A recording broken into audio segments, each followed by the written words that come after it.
네, 시청자 여러분 안녕하십니까? 5월 26일 목요일 뉴스가 있는 저녁 시작하겠습니다.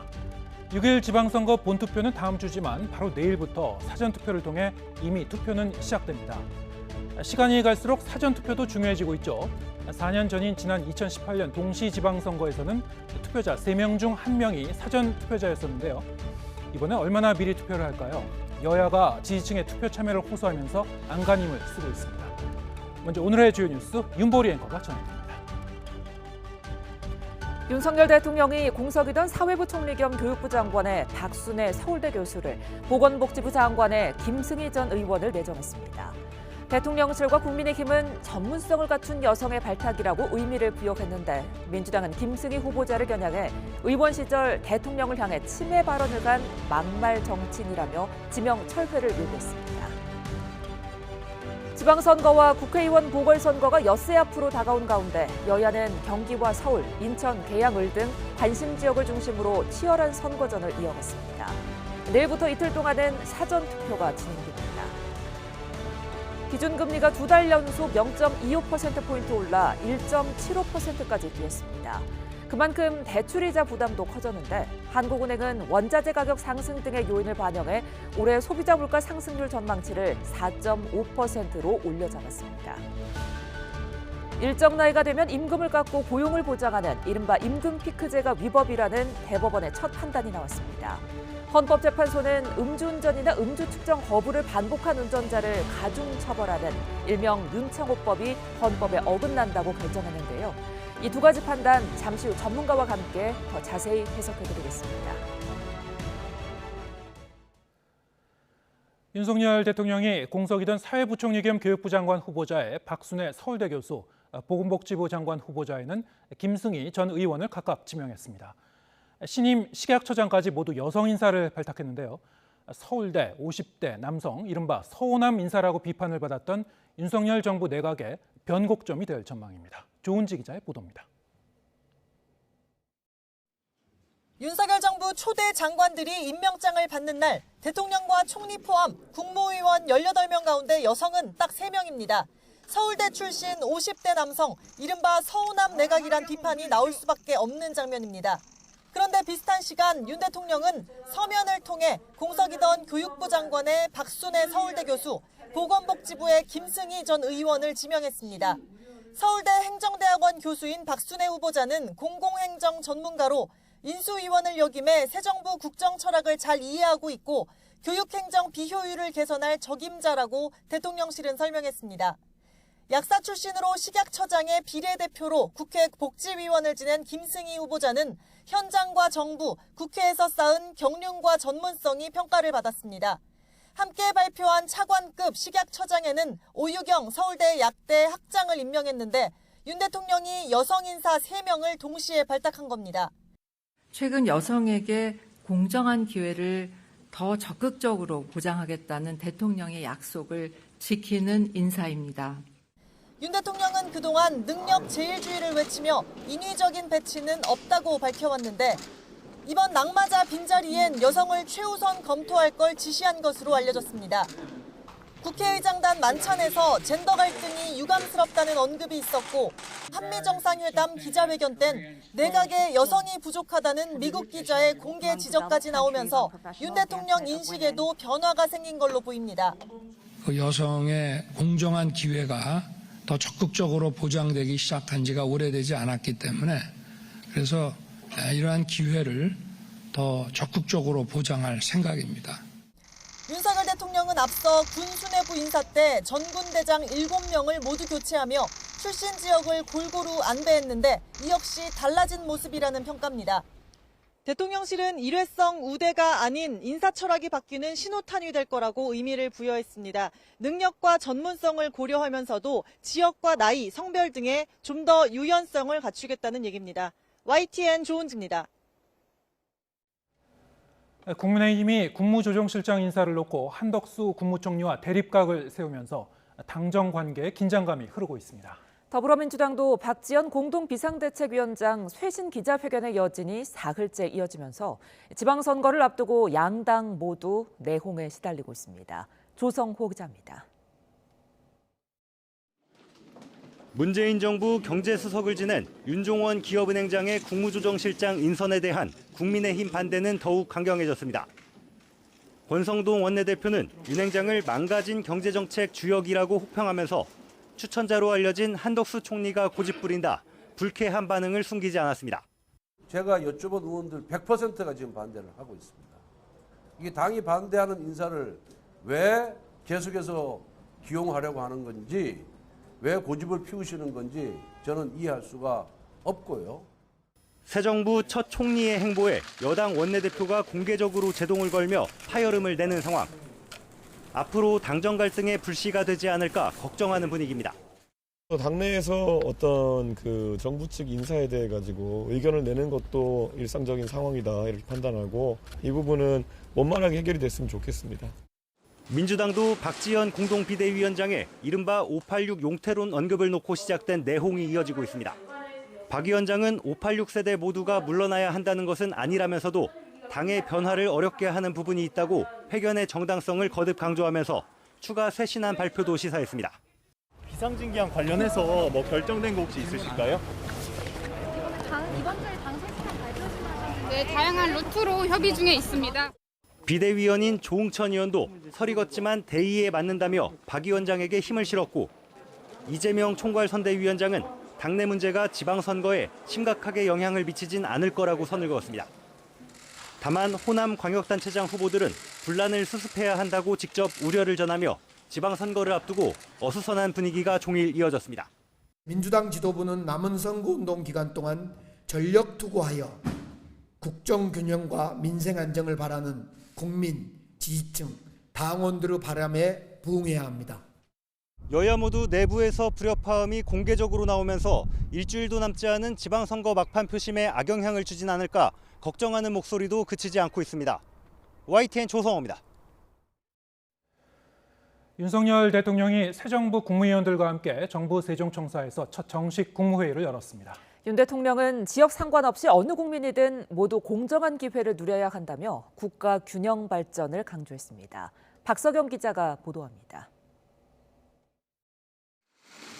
교육부와 복지부를 제외한 새 정부 내각 16개 부처 장관들이 윤석열 대통령과 한자리에 둘러앉았습니다.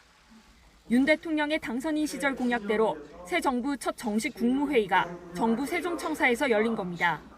이번 회의에서는 살기 좋은 지방시대에 대한 논의가 심도 있게 다뤄졌습니다.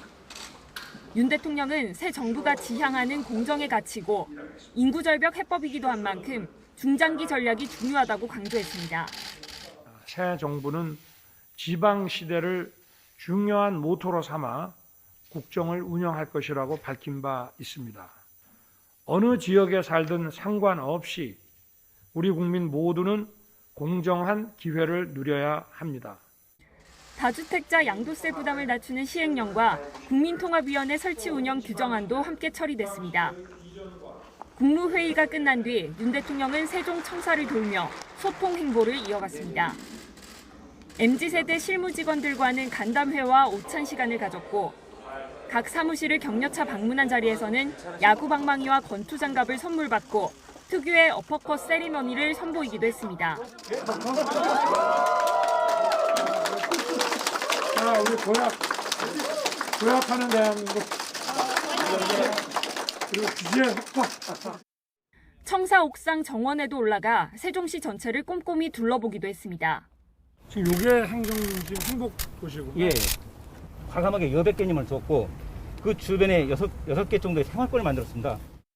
세종에서 열린 첫 국무회의에 국민의힘 의원들은 아침부터 환영 행사를 벌이는 등 기세를 과시했는데, 더불어민주당에서는 사전투표 하루 전인 만큼 충청권 표심에 영향을 미치려는 선거 개입이라고 반발하는 동시에 촉각을 곤두세우는 모습입니다.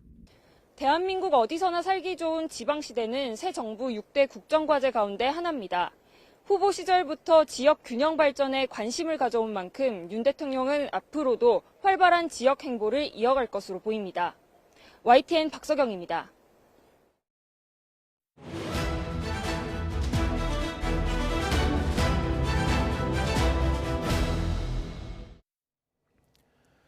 (6일) 지방선거가 엿새 앞으로 다가오면서 여론조사 결과 공표가 금지되는 이른바 깜깜이 구간에 진입했습니다. 여야는 내일부터 시작되는 사전투표에 촉각을 곤두세우고 있는데요. 정치가 있는 저녁, 정가는 오늘은 장성철 대구 가톨릭대 특임교수와 함께 전국 점검하겠습니다. 자, 어서 오십시오. 안녕하세요. 네. 내일부터 이제 사전투표가 시작되고요. 그렇죠. 이제 투표는 시작되는 거죠. 네.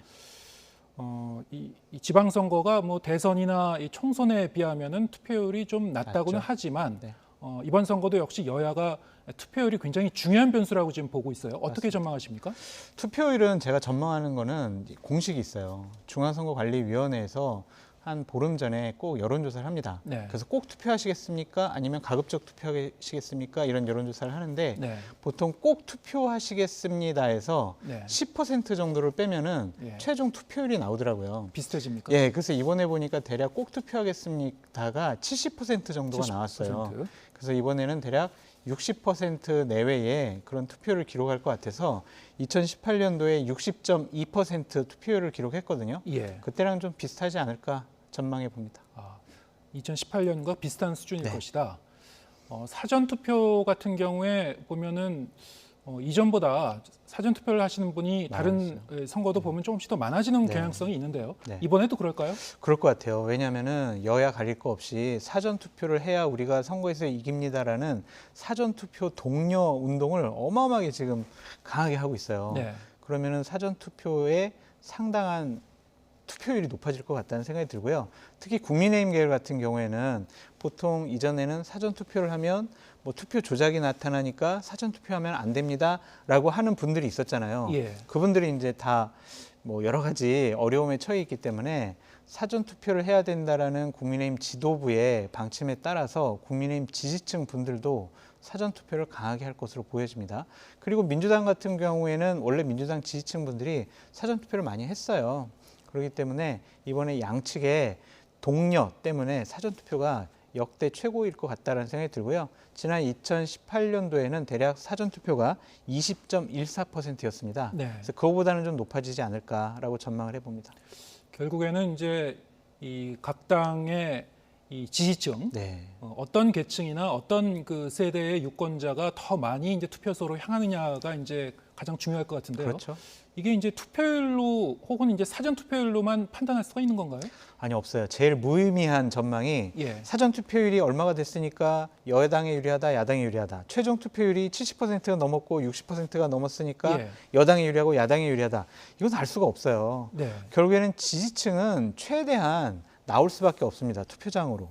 중요한 것은 중도층이죠. 그렇죠. 중도층이 네. 얼마나 투표장에 나와서 누구에게 투표를 하느냐가 중요해 보이는데 지금 현재 각종 여론조사를 보면은 중도층에서도 국민의힘이 어느 정도 앞서 나간다는 여론조사가 좀 많아요. 네. 그래서 투표율이 높아지면 높아질수록 이 국민의힘 쪽에 좀 유리하지 않을까라고 좀 조심스럽게 전망을 해봅니다. 네.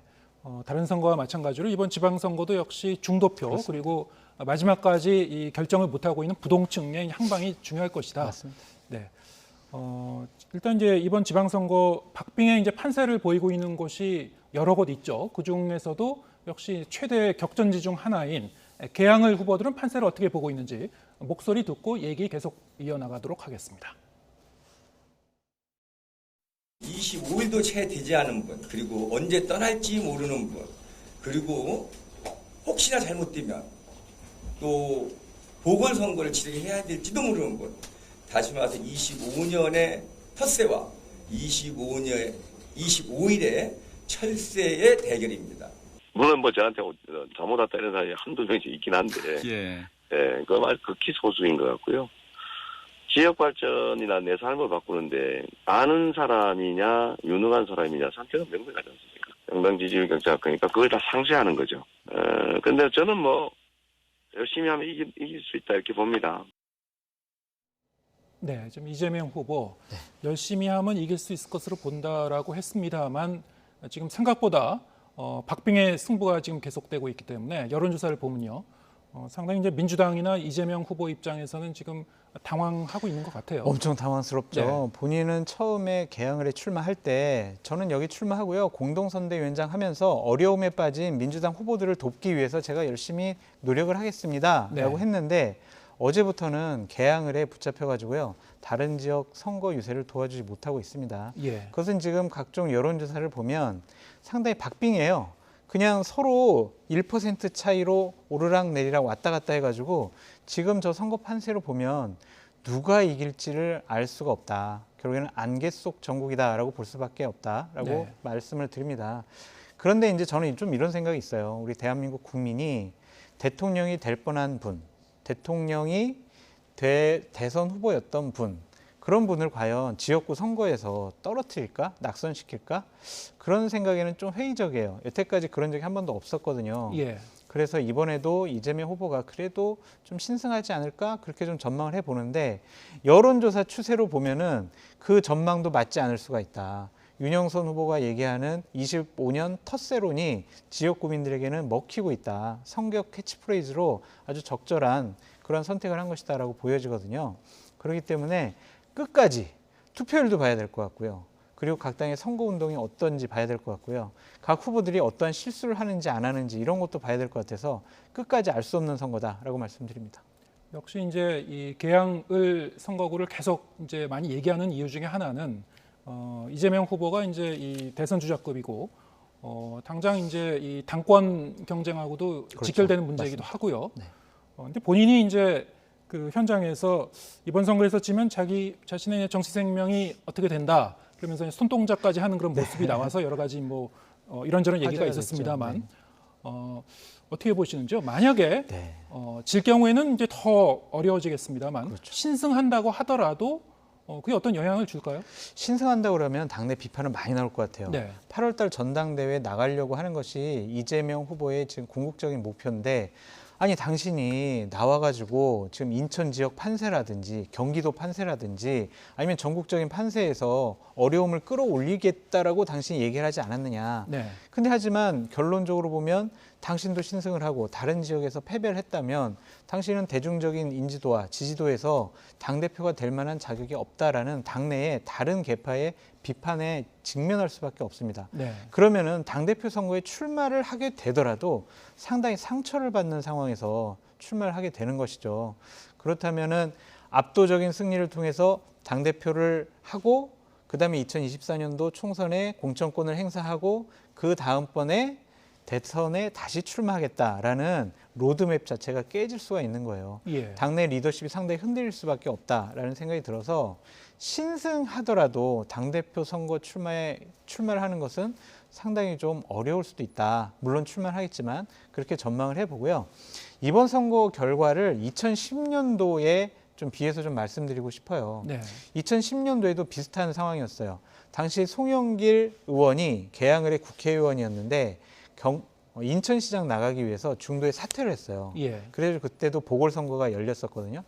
그때도 그때 당시 한나라당이었거든요. 한나라당에서는 10년 동안 지역을 관리했던 분을 공천을 했고 네. 민주당에서는 새로운 사람을 공천을 했는데 결국에 한나라당 사람이 저기서 처음으로 이기게 됐었거든요. 네. 그래서 이러한 상황도 그때를 한번 좀 반출을 해서 예측을 해봐도 맞을 수도 있겠다라는 생각이 듭니다. 예, 알겠습니다.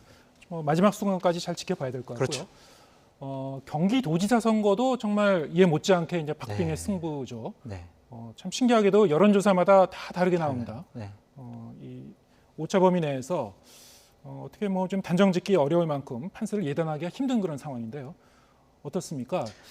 지금 이게 무소속 강영석 후보와의 단일화 여부에 대해서도 이런저런 얘기가 있었습니다만 단일화를 끝까지 고민을 할까요? 어떤 게 좀 변수인가요?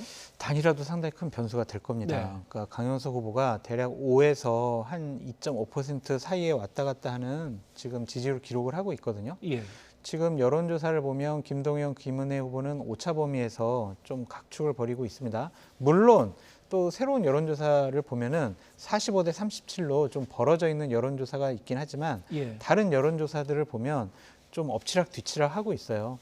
그렇다면 강용석 후보가 갖고 있는 그 지지율은 이번 경기도지사 선거에 가장 큰 영향력을 끼칠 수밖에 없다라고 전망을 해보고요. 또 이제 뭐 서로 네거티브 공방을 얼마 전에 했었는데 그것은 이번에 지역 단위의 전국 단위의 선거에서는 그렇게 큰 영향을 끼칠 것 같진 않고요. 예. 저는 결국에는 정당 지지도 그리고 대통령 지지도 이런 것이 큰 선거의 구도를 잡기 때문에 이것에서 상당히 좀 더 높은 수치를 기록을 하고 있는 국민의힘 후보가 김은혜 후보가 결국에는 좀 이길 가능성이 높지 않을까라고 좀 조심스럽게 전망을 해봐요. 근거는 뭡니까? 근거는 이거죠. 정당 지지도에서 예. 민주당보다 국민의힘이 지지도가 10% 차이 이상으로 높다. 네. 대통령의 긍정 지지율이 부정 지지율보다 10%가 높다. 그렇다면 최종적인 투표를 봤을 때 중도층이나 아니면은 국민의힘 지지층에서 조금 더 많은 김은혜 후보에게 표를 줄 수밖에 없다. 구도 자체가 좋기 때문에 어쩔 수가 그건 없어요. 그래서 구도를 뛰어넘으려면 인물 경쟁력에서 훨씬 더 높아야 되는데 네. 김동연 후보가 그렇게 김은혜 후보를 원사이드하게 앞장서서 인물론에서도 경쟁력이 있다라고 평가하기가 좀 어려울 것 같아요. 그래서 현재 김동연 후보는 구도상 어려움 때문에 상당히 좀 지지율에서도 어려움을 겪고 있다. 이렇게 분석해 볼 수 있습니다. 네, 좀 구도와 인물론 두 가지로 보셨는데 일단 구도 자체가 한쪽에 좀 기울어져 있다. 네, 국민의힘에 좀 유리한 수치들이 많이 발표되고 있습니다. 그럼 개항을도 마찬가지 아닙니까? 그런 식으로. 개항을도 마찬가지죠. 근데 하지만 개항을 한 결정적인 변수가 대통령이 될 뻔한 사람이었단 말이에요. 그 사람을 지역구에서 떨어뜨린다라는 것은 여태까지의 여의도에서의 선거에서는 한 번도 일어나지 않았거든요. 네. 그런 새로운 일이 이번에 벌어질 수가 있을까라고 저는 보는데 회의적이에요. 저는 기본적으로 회의적이긴 하지만 현재 여론조사를 보면 누가 이겨도 이상하지가 않을 정도다라고 말씀드립니다. 알겠습니다. 뭐 전문가분, 뭐 시사평론가분들 제가 여쭤봐도 다 이제 개인마다 좀 다른 의견을 좀 계속 주시고 있고 뭐 하여튼 그 투표 날까지 이제 봐야 될 것 같아요. 지금 하여튼 뭐 워낙 접전이라. 네. 그런가 하면요, 윤석열 대통령이 이제 현재 공석 중인 교육부 장관 그리고 보건복지부 장관의 박순애 서울대 교수, 김승희 전 의원을 내정을 했죠. 네. 이 인사 스타일이 며칠 만에 확 바뀐 것 같아요.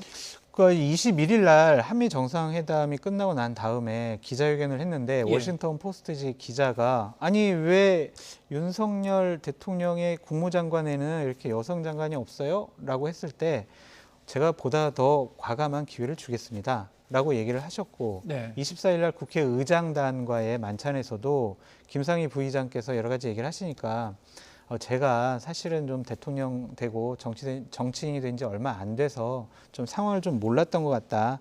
시야가 좁아서 그랬던 것 같은데 앞으로 좀 더 크게 보겠다. 그래서 여성분들에게 과감한 기회를 부여하도록 노력을 하겠다라고 얘기를 하셨어요. 그러한 분위기가 이번에 장관 후보 2명 그리고 시각청장 1분 차관급이죠. 그분을 이렇게 선임하는 주요한 배경이 되지 않았느냐라는 생각이 들고요. 이제 뭐 서울대 출신 60대 뭐 남성 이런 식의 좀 인사 비판을 많이 받지 않았습니까? 그런 점에 대해서 대통령께서는 어느 정도 이래서는 안 되겠다. 여성들에게도 많은 기회를 줘야 되겠다라고 판단을 하신 것 같습니다. 저는 상당히 긍정적인 변화다라고 말씀을 드려요. 왜냐하면 한쪽으로 몰려 있는 건 좋지가 않아요. 여성 뭐 아니면 연령 이런 것들이 다양하게 국무위원회에 들어가야 다양한 국민들의 의사와 니드를 알 수가 있거든요. 그래서 저는 아주 긍정적으로 평가를 합니다. 비단 이제 이 남녀에 대한 그 할애와 배분뿐만이 아니고 다른 뭐 지역이라든가 그렇습니다. 뭐 경력이라든가 여러 가지 면에서도 이제 좀 더 그 다양화 되는지 좀 계속 이제 인선 과정을 보면서 앞으로도 계속 좀 지켜봐야 되겠죠. 더 나아지길 바랍니다. 예, 알겠습니다. 자, 그런가 하면 이제 한덕수 국무총리가 추천했었던 인사죠. 윤정원 국무조정실장 후보. 지금 아직 이제 임명은 안 하고 있는데요. 자, 이 국무조정실장 후보자를 두고 이제 이 당정 간의 불협화음이 돌고 있죠.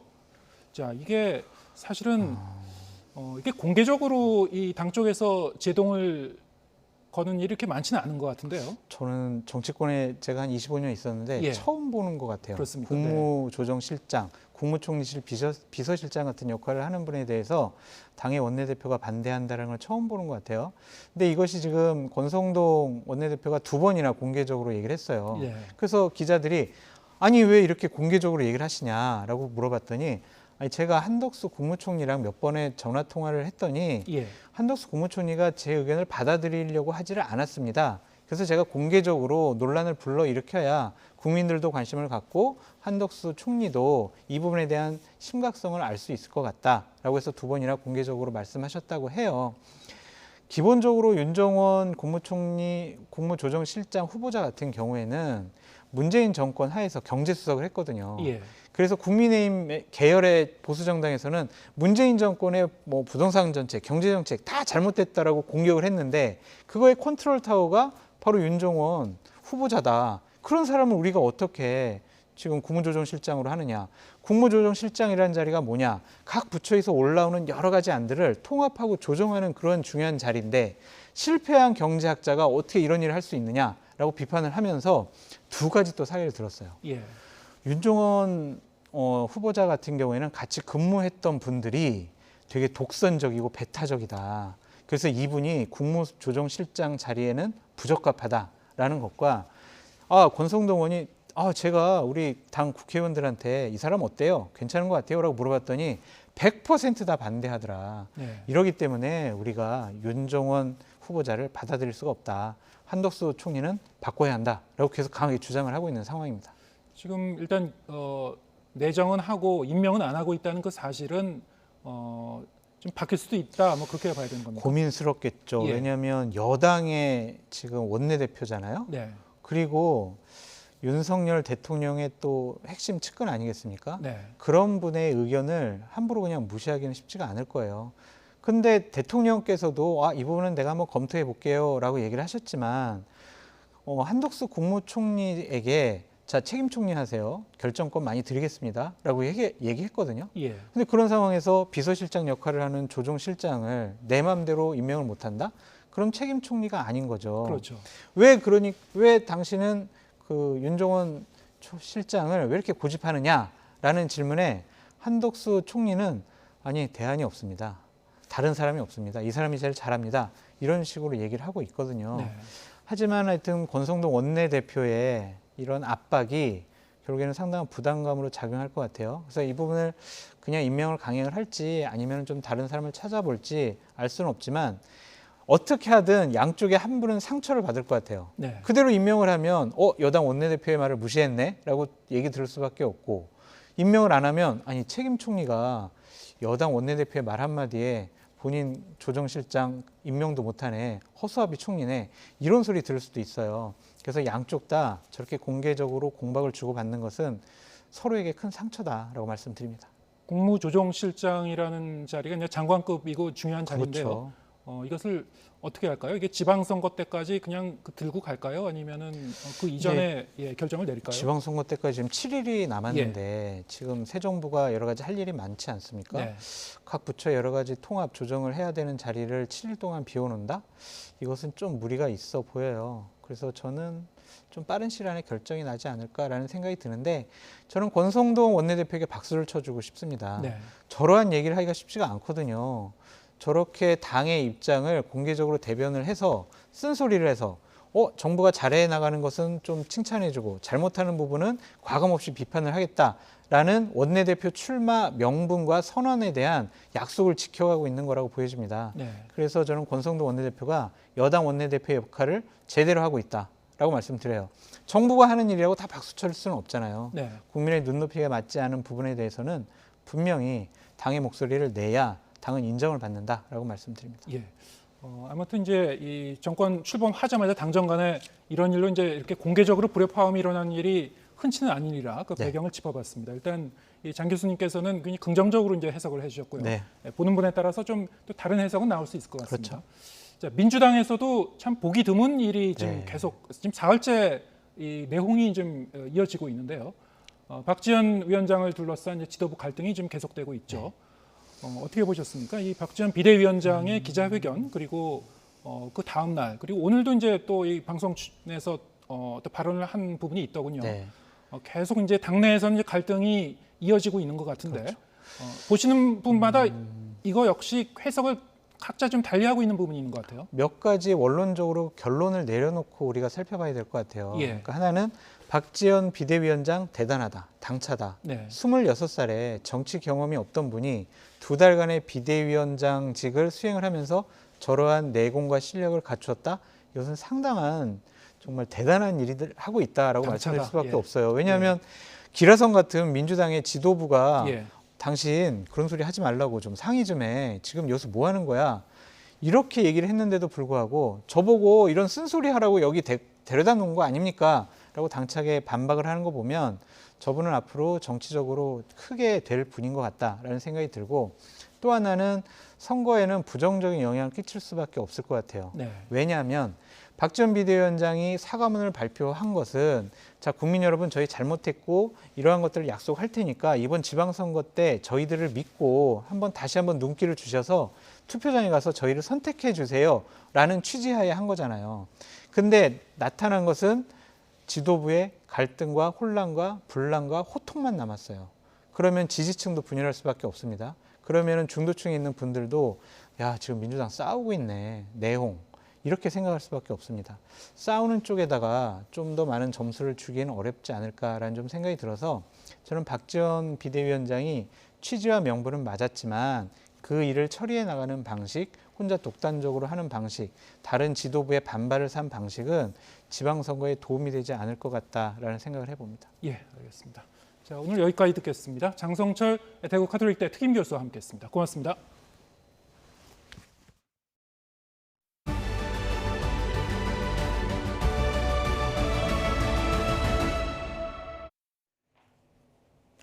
한국은행 금융통화위원회가 2달 연속 기준금리를 인상했습니다. 또 올해 물가 상승률 전망치는 대폭 높이고 성장률 전망치는 낮췄습니다. 박병환 기자입니다.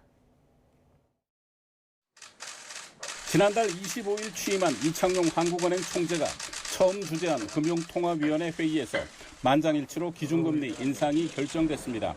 금융통화위원회는 한국은행 기준금리를 1.50%에서 1.75%로 인상하여 통화정책을 운영하기로 결정하였습니다. 한국은행이 기존금리를 2달 연속 인상한 건 지난 2007년 8월 이후 14년 9개월 만입니다. 금리 인상 배경에는 5%에 가까운 소비자 물가 상승률에 대한 우려가 있습니다. 지난달 소비자 물가 지수는 작년 같은 달보다 4.8% 올라 13년 6개월 만에 최고치를 기록했습니다. 한국은행은 3.1%로 예상했던 올해 소비자 물가 상승률 전망치를 이번에 4.5%로 대폭 상향 조정했습니다. 2008년 7월 이후 13년 10개월 만에 가장 높은 전망치입니다. 금리 인상의 또 다른 배경은 미국 연준의 잇따른 빅스텝 조치, 즉 기준금리 0.5%포인트 인상으로 풀이됩니다. 미국이 빅스텝을 이어가겠다는 뜻을 밝히면서 한국과 미국의 기준금리가 역전될 가능성이 제기됐기 때문입니다. 다만 이 총재는 금리가 역전되더라도 자본이 유출될 가능성은 크지 않다고 전망했습니다. 금리 차가 역전된다고 자본 유출이 굉장히 대규모로 일어나거나 환율이 어떻게 되건 하는 문제는 현재 우리 상황을 볼 때 감내할 수 있는 수준이 아닌가 이런 생각을 하고 있습니다. 올해 경제 성장률 전망치는 기존 3.0%에서 2.7%로 하향 조정했습니다. 고물가가 경제 회복의 발목을 잡을 가능성이 커진 셈입니다. 한국은행은 앞으로 몇 달간 물가에 중점을 두고 통화 정책을 펼치겠다고 밝혀 올해 하반기에도 기준금리 인상이 이어질 것으로 보입니다. YTN 박병환입니다. 일정 나이가 지나면 임금을 깎는 임금 피크제, 상당수 기업이 정년 보장 차원에서 시행하고 있는데요. 대법원이 나이만 기준으로 가는 임금 피크제는 불합리한 차별이라 법에 어긋난다고 판결했습니다. 첫 상고심 판단인데 불이익의 정도, 업무 감축 여부 등을 종합적으로 따져야 한다는 기준도 제시했습니다. 우철희 기자입니다. 대법원이 임금 피크제의 적법 여부에 대해 처음으로 법적 판단을 내놨습니다. 옛 전자부품연구원에서 퇴직한 연구원 A씨가 임금 피크제 때문에 손해를 봤다면서 받지 못한 돈을 달라고 소송을 냈는데 대법원이 8년 만에 최종적으로 A씨의 손을 들어준 겁니다. 사실상 나이만 기준으로 한 임금 피크제는 무효라는 취지입니다. 쟁점은 노사가 합의해 임금 피크제를 도입했어도 합리적인 이유 없이 나이만을 이유로 노동자를 차별해선 안 된다는 현행법에 위반돼 무효인지였습니다. 연구원은 정년 61세를 유지하면서 55세 이상을 대상으로 임금을 대폭 삭감하는 임금 피크제를 시행했는데 업무 내용이 바뀌지도 않았고 업무량 또한 그대로였지만 A씨는 최소 93만 원에서 최대 283만 원까지 월급이 깎였습니다. 대법원은 1, 2심과 마찬가지로 현행법상 연령 차별 금지 규정은 반드시 따라야 하는 강행 규정이라면서 연구원의 임금 피크제는 합리적 이유 없는 나이를 이유로 한 차별에 해당해 무효라고 판단했습니다. 그러면서 임금 피크제의 무효 여부에 대한 기준도 제시했습니다.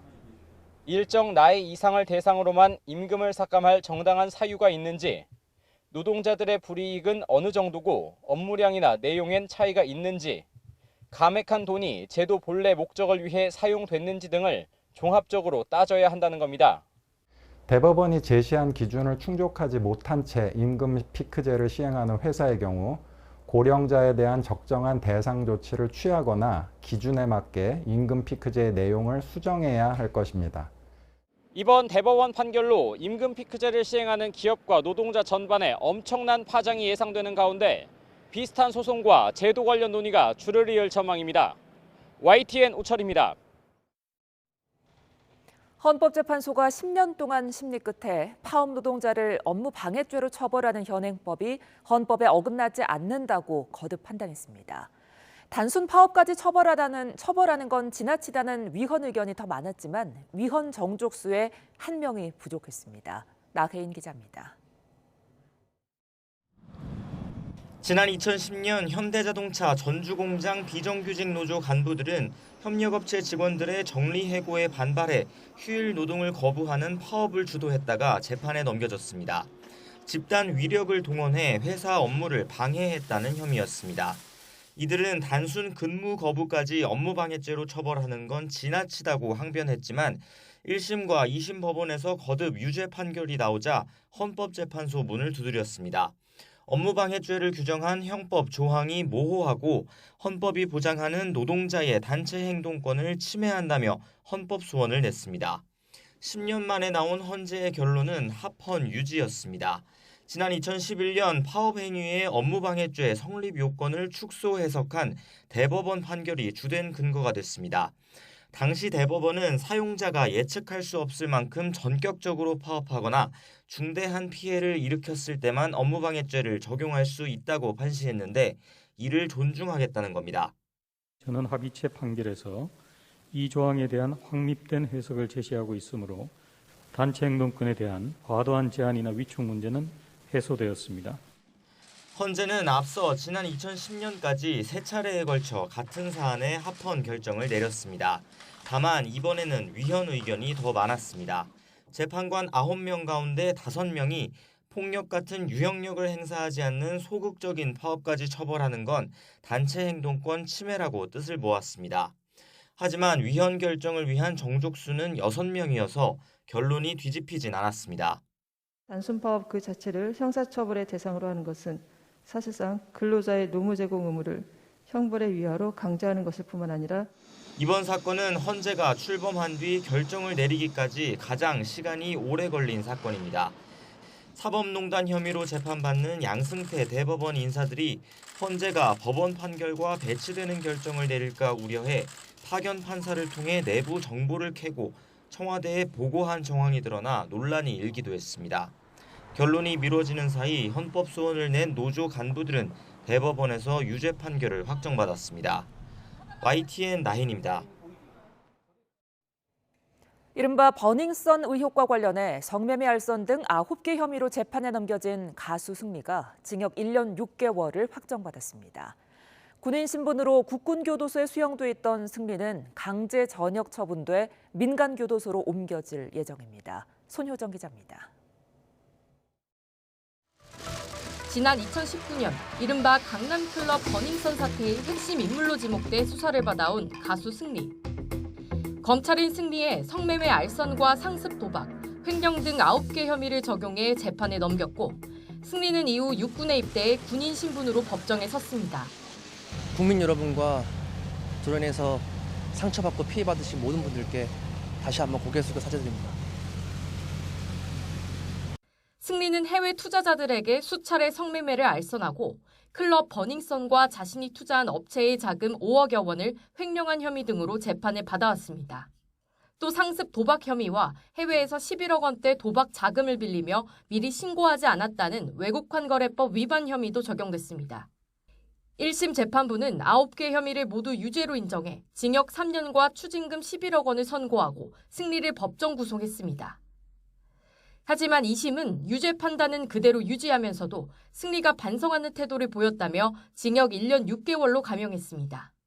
또 1심과 달리 원정 도박을 하며 외국환 거래 신고 없이 빌린 카지노 칩 11억 원어치에 대해서는 추징할 수 없다고 판단했습니다.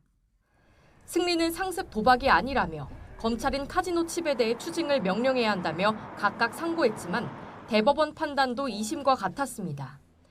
대법원은 승리가 한 도박의 성질과 방법, 횟수와 규모 등을 보면 도박 습격이 인정된다고 판단했습니다. 또 도박용 칩은 카지노에서만 사용할 수 있어 추징 대상이 될 수 없다고 설명했습니다. 1년 6개월 실형이 확정되면서 현재 국군 교도소에 수용돼 있던 승리는 병역법에 따라 강제 전역 처분된 뒤 민간 교도소로 이감될 예정입니다. 승리의 형기는 내년 2월까지입니다. YTN 손유정입니다.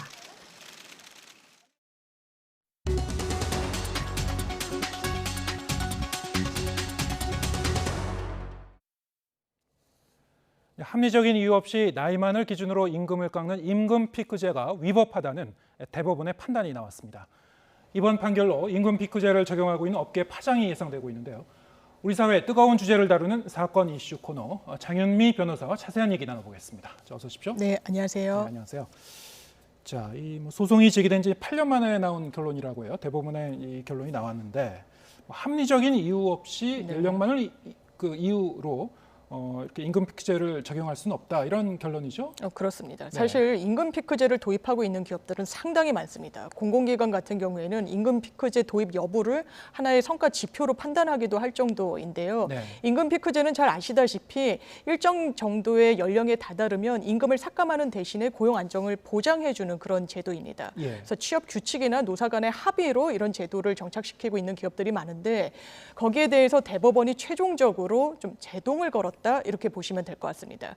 이 사건 자체를 보면 한 연구원에 입사한 분이 91년도에 입사를 했는데 한 20년 정도 근무를 한 뒤에 본인이 임금 피크제에 도입 대상이 됐던 겁니다. 네. 그러면서 그 대상이 되자 직급은 2단계, 역량도 등급은 49단계를 강등하면서 임금에 있어서는 당연하게도 불이익을 감내하게 되는 상황이 된 겁니다. 예. 이 원고 같은 경우에는 이게 합리적 이유 없이 차별을 했다. 그렇기 때문에 이 차액에 상응하는 임금 플러스 퇴직금을 달라라는 소송을 했고 일부 승소 판결을 받은 것인데 가장 큰 핵심이 됐던 것은 이 소송에서 고령자 고용법이었습니다. 네. 이 고령자 고용법이라는 건 어떤 연령을 이유로 모집 채용이나 아니면 임금, 복리 후생에 있어서 차별을 두지 말라라는 것인데 예. 이 연구원 측, 그러니까 사측에서는 이게 강행 규정이 아니다. 그러니까 반드시 따라야 되는 게 아닌 임의 규정, 하나의 가이드라인 정도의 법령에 불과하고 내부적으로는 취업 규칙 등을 통해서 사실 근로자의 동의가 있었다라는 점을 내세웠지만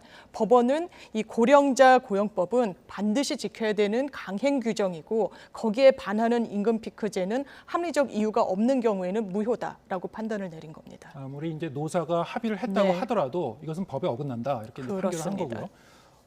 그렇다고 해서 근데 이 임금 피크제가 무조건 위법인 것은 아니고 사업장별로 상황을 봐야 된다 이런 전제가 깔려 있는 것 같아요. 그렇습니다. 그러면서 제시한 게 합리적 근거라는 것이었는데 무엇을 합리적 근거로 보겠다는 것인가? 네. 임금 피크제를 도입할 때 사실상 여러 기업들이 내세운 건 고용 촉진을 하겠다는 겁니다. 그렇죠. 예, 중장년층의 임금을 삭감하는 그 부분과 관련해서 청년들 그리고 젊은 층의 고용을 하는 방향으로 전환하겠다는 것인데 실제로 그 방향으로 정착되지 않은 경우에는 그냥 임금을 삭감하고 별다른 이유 없이 임금을 깎는 하나의 또 수단으로 작동할 수 있다는 점에 법원이 경고를 내렸다라고 보시면 될 것 같습니다. 그렇기 때문에 임금 피크제를 도입할 때 뭐 고용 촉진을 위해서 했다 이런 대의가 있으면 실제로 관련해서 삭감된 규정을 고용을 하는데 젊은 층을 채용하는데 사용을 한다든지 이런 자금 흐름이 있어야만 이건 합리적으로 임금 피크제를 기업에서 운영하고 있다라고 봐야 한다.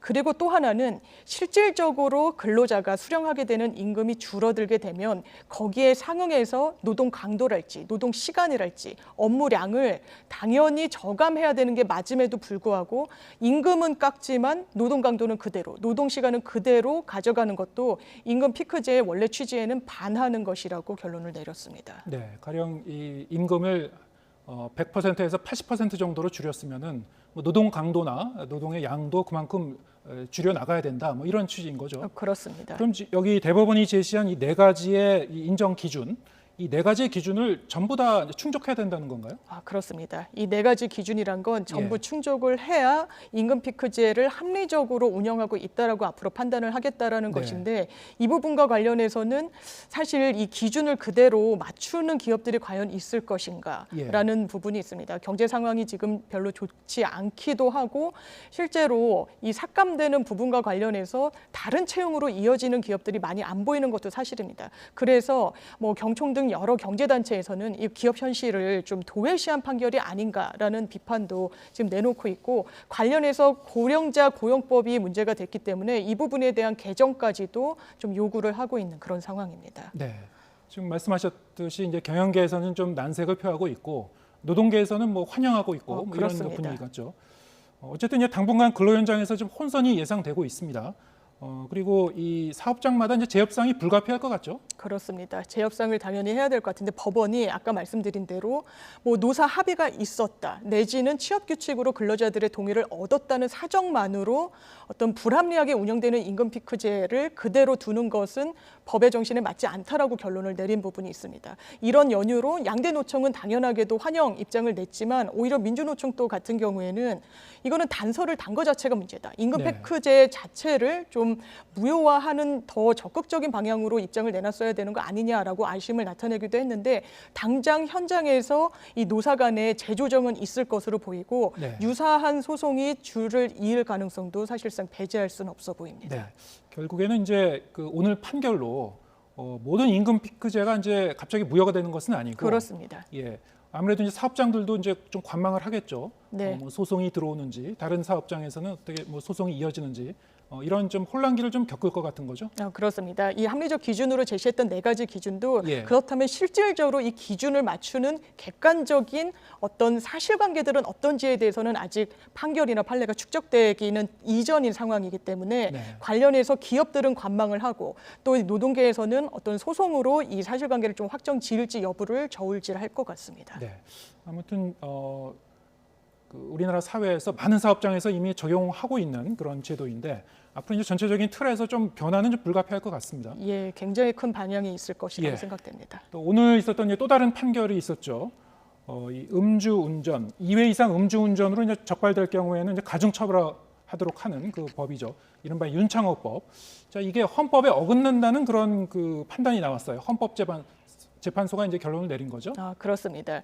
아마 기억하시는 분들이 많으실 텐데 지난해 11월에도 윤창호법이 위헌이다라는 기사가 상당히 많이 나왔습니다. 네. 실제로 헌재 결정이 있었고 그 당시에 헌법재판소가 위헌이라고 봤던 부분은 음주운전 재범인 경우에 한정해서 이 부분이 논란이 됐었던 겁니다. 예.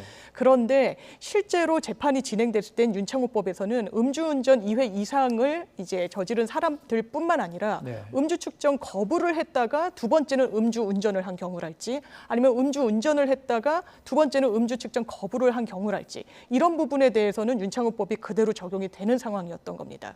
그래서 관련 소송이 진행 중이던 재판부에서 이 부분은 종전 11월 달에 나왔던 재범 음주운전자에 대한 가중처벌이 위헌이라고 나온 만큼 연장선상에서 위헌으로 판단받아야 되는 거 아니냐라는 문제의식에서 헌법재판소에 위헌법률 심판 제청을 했고 관련해서 헌법재판소는 이건 과도하다. 이렇게 결론 내리게 된 가장 큰 원인은 비례의 원칙에 위반된다는 겁니다. 비례의 원칙은 이 어떤 범법 행위를 했더라도 거기에 상응하는 형사처벌을 받아야 되는데 단순히 재범이라고 돼 있으면 이 시기가 특정돼 있지 않습니다. 6개월 사이에 음주운전, 음주 측정 거부를 2번 한 사람이 있을 수도 있고 20년 사이에 2번 한 사람도 있을 수 있지만 이 법정형은 그런 부분에 대한 어떤 세밀한 고려는 없었습니다. 그렇다면 상당히 이 형법 자체가 가중되게 처벌이 될 수 있다. 이 부분은 좀 과도한 비례 원칙에 좀 위반된 측면이 있다라는 게 오늘 헌법재판소의 결론이었습니다. 네.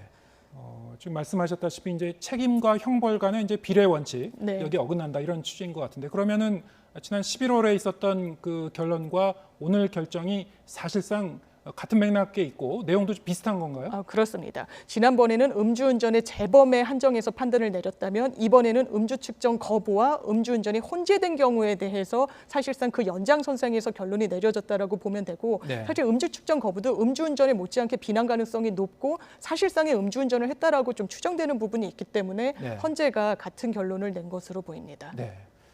위반 그 전력에 상관없이 이제 일률적으로 적용하는 것은 문제가 있다. 뭐 네. 이런 그 취지일 거고요. 자, 이렇게 윤창호법이 효력을 잃게 되면은 현재 진행 중인 그 다른 재판에도 좀 영향을 미치게 될 것 같은데 어떻게 전망하시는지? 그렇습니다. 실제로 이런 음주운전이나 도로교통법 위반 등을 전담하는 재판부에 보면 재심 사건이 상당히 많이 들어오고 네. 있습니다. 실제로 내가 처벌을 받았지만 이게 위헌으로 근거가 나온 법령에 대해서 내가 가중 처벌을 받았다 때문에 다시 재판을 받아야 된다라고 요청하는 이런 피고인들이 상당히 많은 부분인데 네. 그래서 재심으로 인해서 형이 감경되는 경우도 있지만 한 뭐 어떤 비난 가능성 그리고 만취한 상태에서 재범을 했던 그런 사정을 보면 윤창호법이 위헌으로 나왔다고 하더라도 재심에서 감경이 되지 않는 경우도 있습니다. 그러니까 케이스별로 좀 봐야 되는 부분이 분명히 있고 다만 이게 음주운전에 대한 경각심을 놓치게 되는 어떤 하나의 계기가 되는 거 아니냐라는 우려의 목소리도 있지만 네. 헌법재판소는 이번에 오히려 양형만 높이는 것이 음주운전에 대해서 무감하게 할 수도 있다라는 점을 지적하기도 했습니다. 네. 좀 구체적으로 얘기하면은 뭐 비슷한 지금 이 재판에 국민의힘 장제원 의원의 이제 아들 장현준 씨 음주운전 그 사건도 있었죠. 네. 이를테면 이런 사건에도 좀 영향을 줄 수 있는 건가요? 영향을 줄 가능성이 높습니다. 예. 이것은 어떤 그 정치적인 그런 걸 떠나서 실제로 윤창호법으로 기소가 된 부분이 있고 음주 측정 거부가 종전에는 음주운전으로 처벌을 받은 전력이 있고 네. 두 번째는 음주 측정 거부가 문제된 사안이 바로 이번에 헌법재판소에서 이 위헌이라고 판단을 내린 그 사안이기 때문에 이 위헌으로 받은 부분과 관련해서 가중 처벌되는 법령을 이 사건에 예. 적용할 수는 없을 겁니다. 다만 이 무면허 운전 등 비난 가능성이 좀 높고 뭐 사고를 내고 경찰과도 좀 실랑이를 벌였다는 이런 사정은 재판의 양형에는 상당히 좀 불리하게 작용할 수밖에 없어서 양형에 기계적으로 좀 유리하게 윤창호법이 위헌으로 나왔기 때문에 유리한 판결을 받을 것이다라고 단정짓긴 좀 어렵습니다. 네. 아무튼 이제 윤창호법의 어떤 이런 미비점, 빈틈이 이제 발견됐다면 빨리 이 부분도 좀 정비를 해 나가야 될 것 같습니다. 그래야 될 것 같습니다. 알겠습니다. 자, 오늘 장윤미 변호사와 함께했습니다. 고맙습니다. 예, 감사합니다. 올해 칸 영화제에는 8년 전 처음 만든 장편으로 초청받은 한국 감독이 두 번째 장편으로도 초청받아 화제입니다. 또 대학 졸업 작품으로 단편 경쟁 부문에 진출한 한국 감독도 있습니다. 이승은 기자가 소개합니다. 칸 국제영화제에서 한국 영화를 향해 또 기립박수가 터졌습니다. 비평가 주간 폐막작인 다음 소위 상영 직후 정주리 감독과 김시은 배우에게 뜨거운 박수가 쏟아졌습니다. 다음 소희는 콜센터로 현장 실습을 하던 여고생 소희의 죽음을 담았습니다. 2016년 전주의 한 콜센터에서 실제 일어난 사건이 바탕입니다. 단순 자살로 종결될 뻔하던 사건은 형사 유진의 수사 덕분에 사회적 타살로 여겨지게 됩니다. 소희도 누군가의 다음이기도 하고 또 소희 다음에 올 누군가에 대한 걱정이기도 하고 그런 것들이 다 같이 한번 얘기가 됐으면 좋겠다 싶었습니다. 인터넷을 통해서 찾아보기도 하고 그리고 또 모르는 게 있으면 감독님과 소통을 굉장히 많이 하면서 소희에 대해서 조금 더 구체적으로 풀어나갔다고 봤습니다. 정 감독은 8년 전 장편 데뷔작 도희아로 칸 영화제 주목할 만한 시선 부문에 초청됐습니다. 이번에 다음 소희까지 비평가 주간 폐막작으로 선정되면서 장편 2개 모두 칸의 선택을 받았습니다. 이미 거장이 된 박찬욱 감독의 영화를 존중한다라는 올해의 의미라면 더 의미 있는 기사가 나오기 위해서는 사실은 우리가 잘 몰랐던 새로운 신인 감독이 한국의 2세대로 성장을 하는 게 사실 가장 좋은 방법이죠.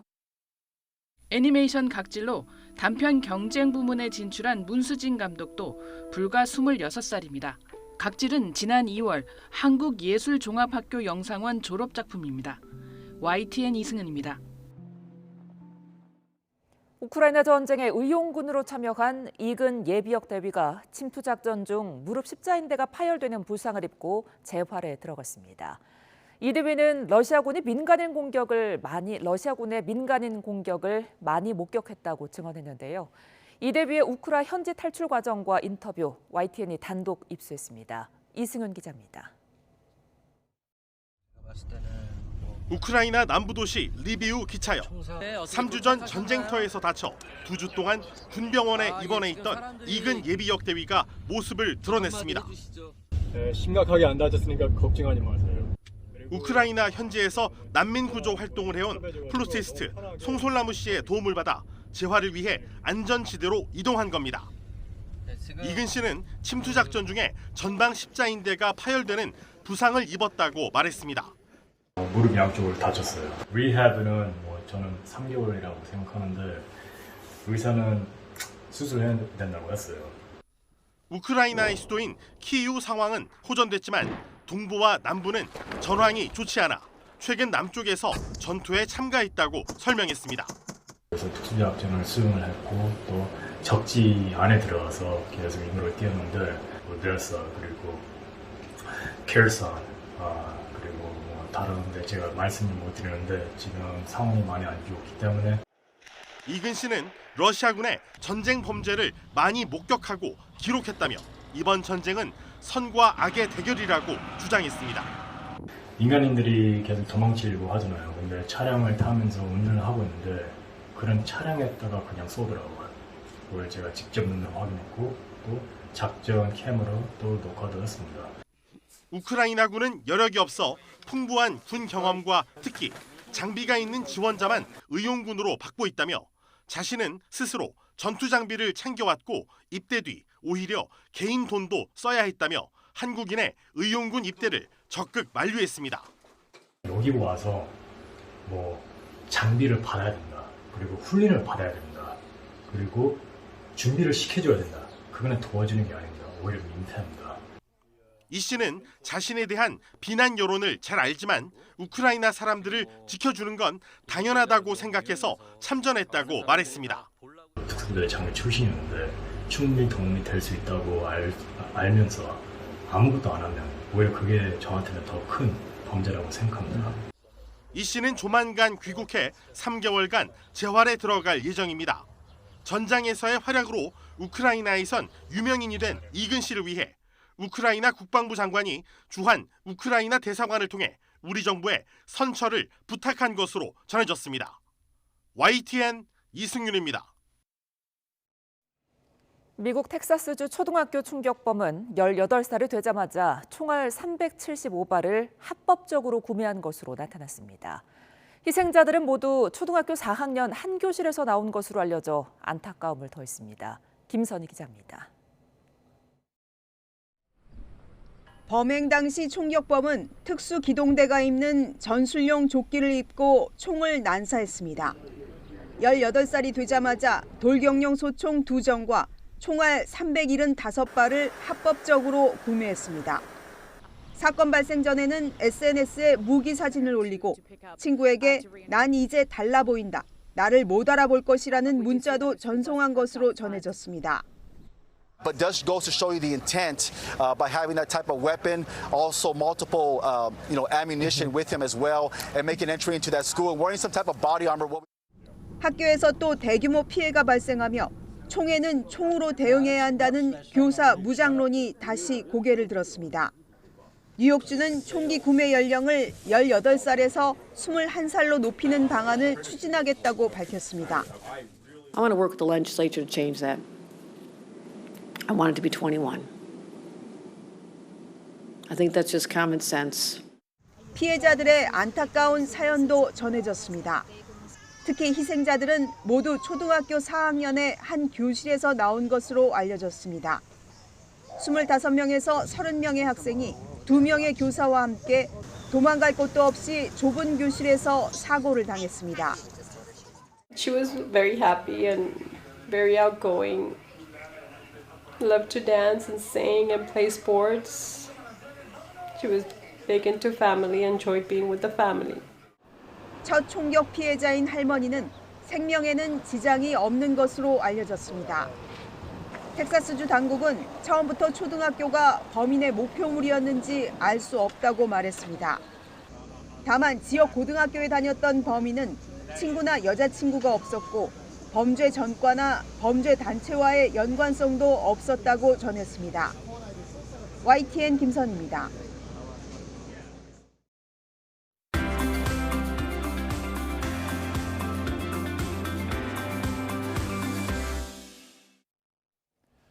네, 가정을 주제로 다양한 이슈를 전해드리는 월간 뉴이저 시간입니다. 네, 오늘 주제는 무엇인지 서은수 PD와 이야기 나눠보겠습니다. 안녕하십니까? 네, 안녕하세요. 네, 자 오늘은 이 요즘 이제 살아가는 부부들의 어떤 색다른 생활 양식을 이제 취재했다고 들었는데요. 주제 좀 구체적으로 소개해 주시죠. 네, 월간 뉴이죠. 그동안 다문화, 비혼, 입양 가정, 1인 가구 등 다양한 가정의 모습을 전해드렸는데요. 네. 오늘은 결혼한 지 1년 차, 10년 차인 두 부부를 만나봤습니다. 평범해 보이지만 조금은 독특한 방식으로 살아가고 있는 두 부부. 먼저 1년 차 신혼부부 이야기입니다. 지난달은 35,000원 나가고 뭐 같은데? 떴어? 오빠 이거 잡아야 될 것 같은데?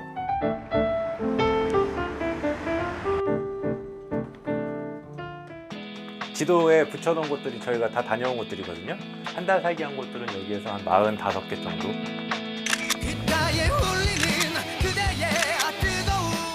두 사람이 하루에 10,000원, 현금은 이렇게 사용하고 있고 퇴근하고 나서의 시간은 거의 자기 전까지 부수입 생각을 많이 하는 것 같아요. 내가 좋아하는 여행을 하면서 미니멀리즘을 구현하고 이런 것들이 너무 지금 행복하고 즐겁거든요.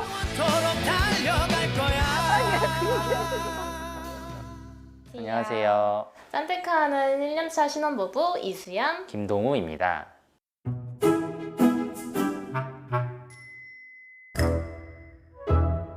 저희는 퇴근하고가 좀 많이 바쁜 편인데 월급만으로는 사실 좀 집을 사기도 좀 어렵고 아무래도 좀 힘든 세상이다 보니까 앱테크나 뭐 중고 판매 또는 블로그는 벌써 회사보다도 더 빨리 한 10년 정도 하고 있어요.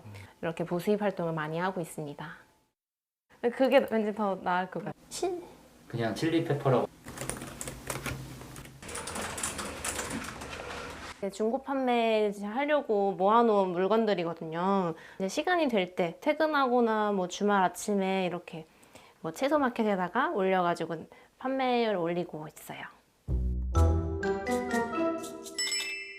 지난달에는 이렇게 부수입과 앱테크로 저희가 한 달 동안 60만 원 정도를 이제 벌었고 이제 지금 벌써 80만 원을 더 넘기고 있어가지고 매월 이렇게 늘어가는 걸 좀 흐뭇하게 좀 바라보고 식료품이나 화장품 배달을 대행할 수 있어서 저희는 이렇게 배정을 받고 이제 저녁에 되게 배부르고 할 땐 산책 가고 싶으니까 그 배정받은 배장으로 가볍게 다녀오는 그런 알바도 같이 하고 있습니다.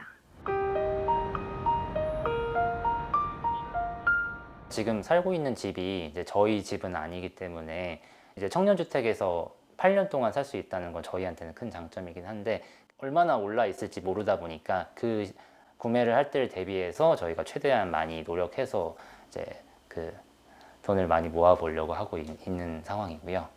또 영끌해가지고 대출을 하다 보니까 사실 정말 저희가 누릴 수 있는 그런 여윳돈은 거의 없게 되는 것 같아요. 월세도 나가고 대출 이자도 나가고 또 이자가 점점 오르더라고요. 제가 이제 쓰고 싶은 걸 쓰면서도 죄책감을 갖게 되지 않는, 저 같은 경우는 여행을 또 워낙 좋아하다 보니까 진짜 지금보다 이제 좀 더 이제 많은 자산을 이제 얻게 될 때가 오면은 원할 때 언제든 떠날 수 있는 그런 자유가 있으면 좋겠다고 생각을 했습니다. 지금처럼 막 몸이 조금 더 피곤하지는 않은 약간 미리 준비해 놓은 것들로 많이 안정이 되어 있는 좀 더 효율적인 부수입을 할 수 있는 그런 나이가 될 거라고 생각합니다. 네, 저는 뭐 퇴근하면 쓰러져서 자기 바쁜데 저렇게 또 퇴근하고 또 다른 수입 활동까지 하는 게 정말 대단해 보이는데요. 요즘 젊은 부부들에게는 이런 방식이 익숙한 건가요? 네, 앞서 보신 부부가 하는 일명 짠테크는 짜다와 재테크를 합친 신조어입니다. 푼돈을 절약하고 소비를 줄이면서 미래를 위해 저축하고 투자하는 것을 의미하는데요.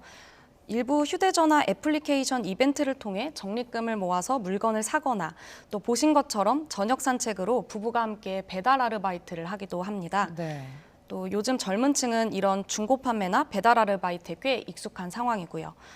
이런 짠테크는 특히 젊은 층에서 집값 상승이나 물가 인상 등으로 인한 경제 불안감이 코로나19 이후 더 심해진 게 원인이라는 분석도 나옵니다. 네. 자, 저 신혼부부가 이제 서울 사시는 분들이죠. 네. 예, 서울에 살면서 이 부부의 하루 용돈이 10,000원. 자, 이게 과연 가능한지 좀 상상이 잘 가지는 않지만 아무튼 이제 쉬운 일은 아닐 것 같습니다.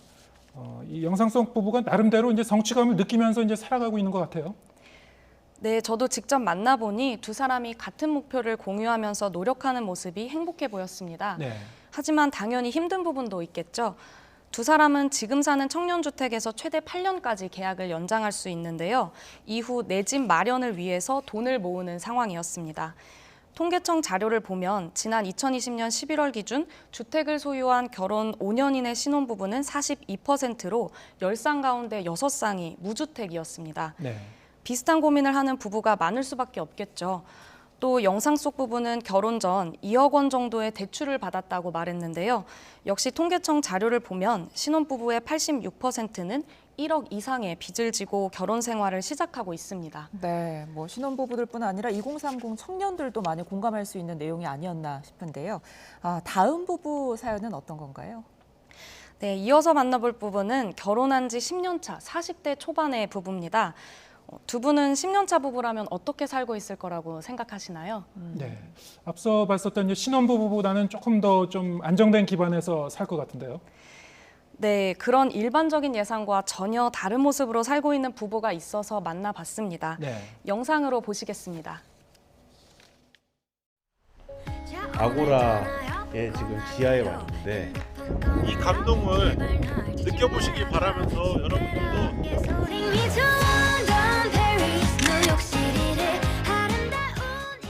삶에서 여러 것들이 우리를 발목을 잡고 있잖아요. 그래서 이 많은 것들을 좀 덜어내고서 깔끔하게 내가 가고 싶은 삶의 방향을 향해서 걸어가자라는 의미로 저희는 미니멀을 실천하고 있습니다. 그럼 다이어리 뒷장에다가 이렇게 1일부터 31일까지 숫자를 적는 거예요. 1일에 10,000원씩 이렇게 껴서 넣는 거죠. 하루에 두 사람이 1만 원을 가지고 쓰는 거예요. 한 달에 둘이서 $1,000를 가지고 그렇게 운용을 하고 있어요. 이게 저희 집 냉장고인데요. 한번 안에 보여드릴까요? 네. 150리터 정도 되거든요. 이 냉장고에 한 3분의 1 정도로만 이렇게 넣어놓고 살고 있어요. 저희는 그 한국에서만 사는 게 아니라 외국에서도 몇 달씩 머물면서 한 달 색이라는 여행을 하고 있거든요. 그러다 보니까는 자꾸 외국을 나가야 되는데 집에다가 뭐 좋은 것들을 두면은 떠나기가 쉽지가 않잖아요. 그런 걱정을 좀 덜어내려고 가능하면은 집을 좀 적게 소유하면서 살고요.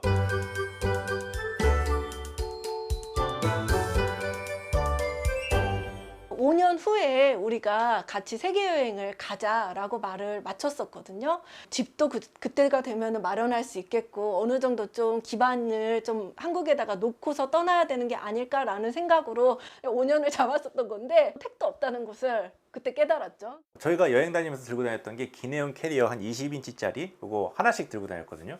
그러니까는 2년 동안 그만큼 짐으로도 살 수 있는데 우리가 한국에 돌아왔을 때 과연 얼마나 두고 살아야 될까 하는 고민을 계속 하게 된 거죠. 아, 저거 내가 안 사도 되는 거였구나를 사지 않고 뒤돌아봤더니 그런 게 점점 경험이 쌓이더라고요.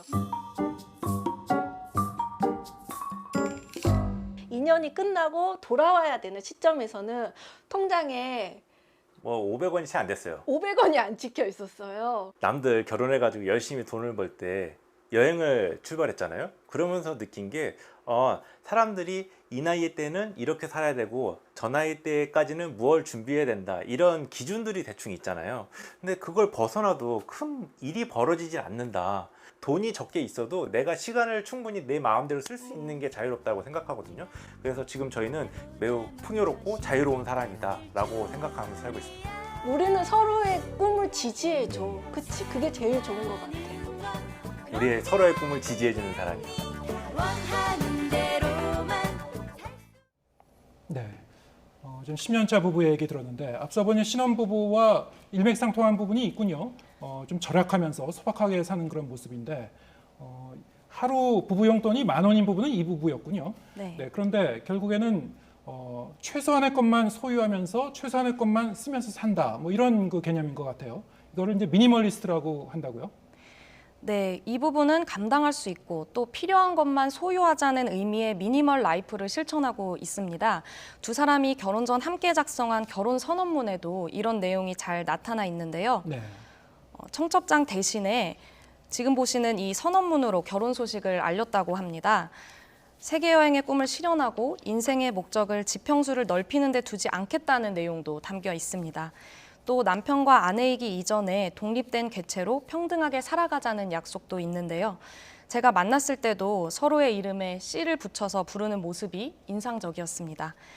미래를 위해 돈을 모으기보다 현재를 즐기는 데 집중하는 모습, 앞선 신혼부부와 조금 상반된 모습이죠. 네. 두 부부의 삶이 우리 사회의 각박한 상황과 또 다양한 가치관을 드러내고 있다는 생각이 들었습니다. 네, 오늘 얘기는 여기까지 듣겠습니다. 수고하셨습니다.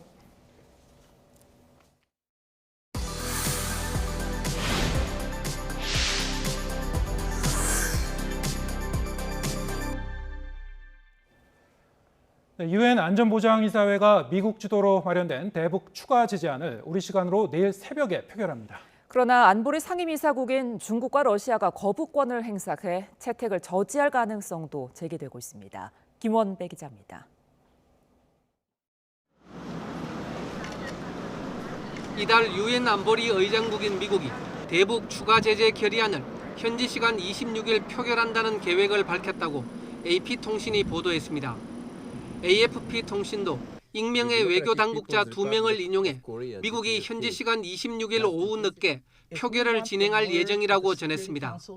앞서 미국은 지난 3월 24일 북한이 대륙간 탄도미사일을 발사한 이후 북한의 원유 수입량을 기존 400만 배럴에서 300만 배럴로 감축하는 내용 등을 담은 새 결의안을 마련해 안보리 이사국들과 논의해 왔습니다. 결의안은 북한의 정제유 수입량을 50만 배럴에서 37만 5천 배럴로 줄이고 국제사회의 광물 연료와 시계 수출에도 제재를 가하는 내용이 포함됐다고 AFP통신이 전했습니다. 애연가인 김정은 국무위원장을 겨냥한 듯 북한에 담뱃잎과 담배 제품을 수출하지 못하게 막는 내용도 새 결의안에 담긴 것으로 전해졌습니다. 아울러 북한 정찰 총국과 연계된 것으로 알려진 해킹 단체 라자루스를 블랙리스트에 올리고 이들의 자산을 동결하는 조치도 제재안에 들어갔습니다.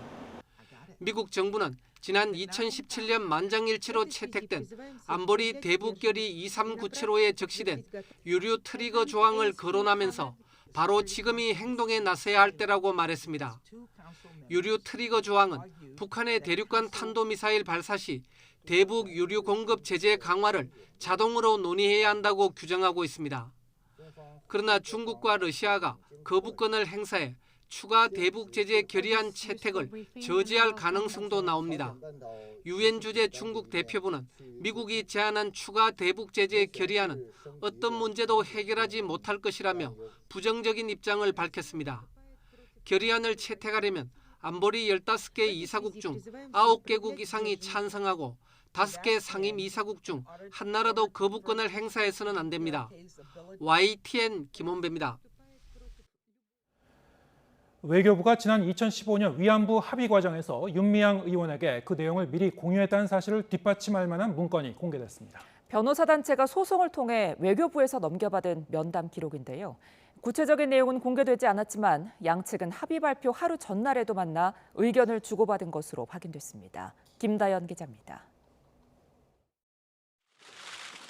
지난 2015년 12월 28일 10억엔 보상을 골자로 맺어진 한일 위안부 합의는 피해자 할머니들의 의견이 제대로 반영되지 않았다는 비판을 받았습니다.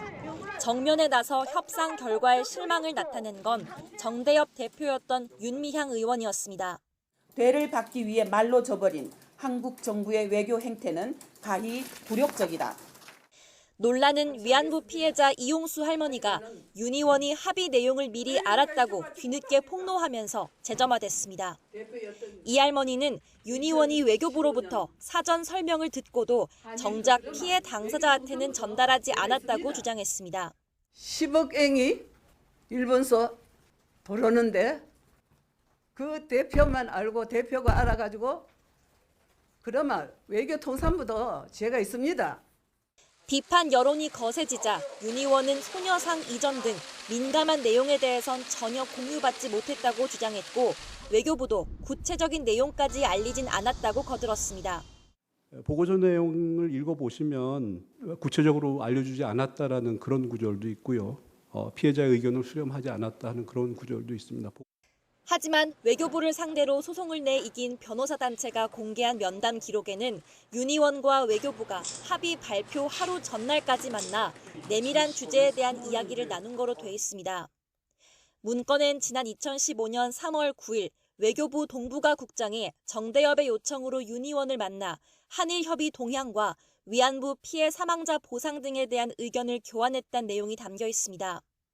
이후 만남에선 소녀상 철거나 협상 진행 상황, 정대협이 수용 가능한 해결 수준 등에 대한 논의가 이뤄졌습니다.